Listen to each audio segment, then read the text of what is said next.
போற்றி போற்றி என் செல்ல பிள்ளையே, இது முருகன் மீது ஆணை. இதை கேட்டு முடித்த 10 நிமிடத்தில் திடீரென மாற்றம் நிகழும். காரணத்தோடு மட்டுமே உன் கண்ணில் பட்டுள்ளேன். நான் சொல்வதை கேட்டுவிடு என் செல்லமே. இதோ இந்த முருகப்பெருமான் உன் வீடு நோக்கி வந்து கொண்டிருக்கிறேன். என்னை வரவேற்க தயாராக இரு. எப்படி இந்த காரியத்தை நடத்தப் போகிறேன் என்று கண்ணீர் மல்க என் பாதத்தில் விழுந்து அழுகிறாய்.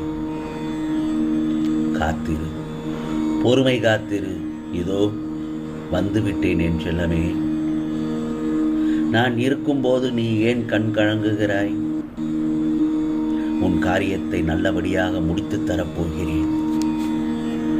உனக்கு வேண்டியதை எல்லாம் தந்து உன்னை வழி நடத்தி செல்ல நான் இருக்கும் பட்சத்தில் நீ ஏன் கவலைப்பட்டு கொண்டே இருக்கிறாய்?